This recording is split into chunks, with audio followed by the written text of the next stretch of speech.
মাত্র 2 বছর 8 মাস বয়সে ইন্ডিয়া বুক অফ রেকর্ডসে নাম উঠল তিথি ঘোষের। দেখে মনে হবে না, কিন্তু এটাই বাস্তব। বয়স মাত্র 2 বছর 8 মাস। এর মধ্যেই অনেক কিছু কথা তার মুখস্থ। অনর্গল বলে যেতে পারে দেশ, জায়গা, বাদ্যযন্ত্রের নাম।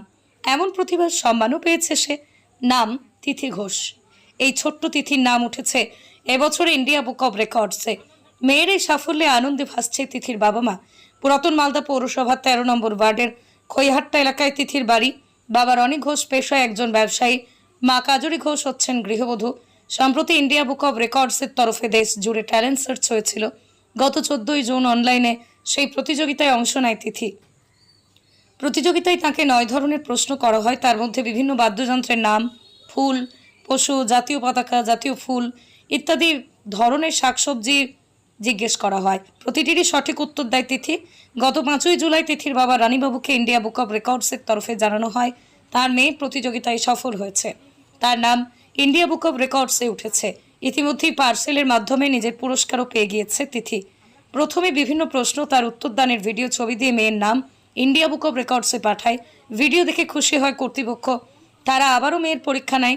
কী পারে তা জানতে চেয়ে ফের পরীক্ষা নেওয়া হয়। এবার ওকে 5টি দেশ, ফল, খেলার নাম বলতে বলা হয়। মেয়েকে বাংলা ইংরেজি ভাষায় মাসের নাম, সপ্তাহের নাম জিজ্ঞেস করা হয়।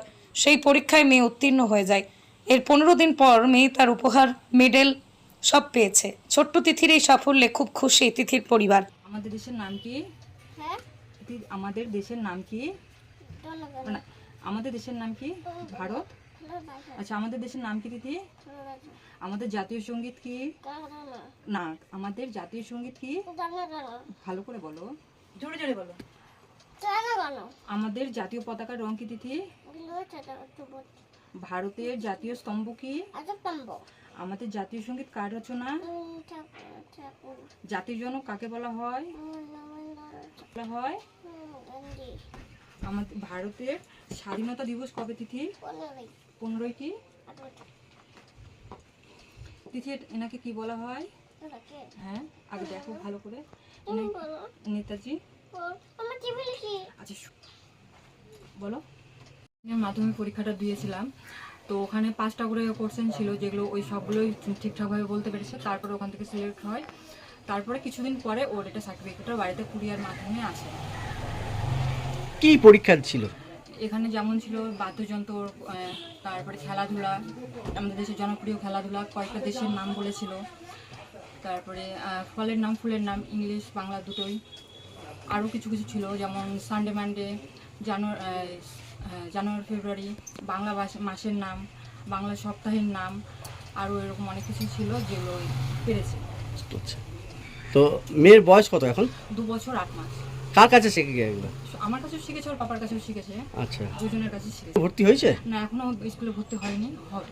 জেলায় কি আর কেউ পেয়েছে এই পুরস্কার? না, এরকম এখনো আমাদের জানাশোনা আমাদের কেউ জেলাতে দেখিনি এখনো কেউ। কেমন লাগছে মেয়ে যে এই সাফল্য? খুবই ভালো লাগছে। সবাই বাড়ির খুশি হয়েছে, সবাই ভালোই বলছে। কি নাম আপনার? আমার নাম কাজলি ঘোষ। কে হয় এই বাচ্চাটা? এটা মেয়ে আমার। কিভাবে কি করলেন, যোগাযোগ করলেন? এটা আমাদের পরীক্ষাটা দেওয়া হয়েছিল ইন্ডিয়া বুক অফ রেকর্ড অনলাইনের মাধ্যমে, ঠিক আছে। প্রথমে ওর যাই হোক, প্রথমে ওর ভিডিও করে আমরা ওকে পাঠানো হয়েছিল অনলাইনে। ওই ভিডিওটা দেখে ওরা সিলেক্ট করে, তারপরে ওর আবার নতুন করে একটা পরীক্ষা নেওয়া হয়। যেমন পরীক্ষার মধ্যে ছিল ওটার আপনার কী পারে, যেমন 5টা দেশের নাম, ফলের নাম, তারপরে খেলার নাম, আর যেমন ধরেন আরও ছিল হচ্ছে বাংলা থেকে বাংলা ইংরেজি মাসের নাম, সপ্তাহের নাম, এইসব জিনিস নিয়েই যে কী পারে এর উপরে বেস করে একটা পরীক্ষা হয়, যেটাতে সিলেকশন হয়, পাসও করে।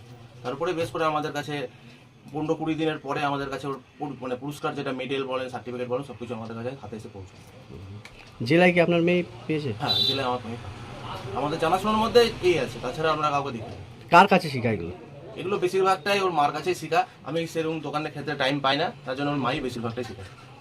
কেমন লাগছে মেয়ের এই সাফল্য? ভালো লাগছে, খুবই ভালো লাগছে। কি নাম আপনার? আমার নাম রনি ঘোষ।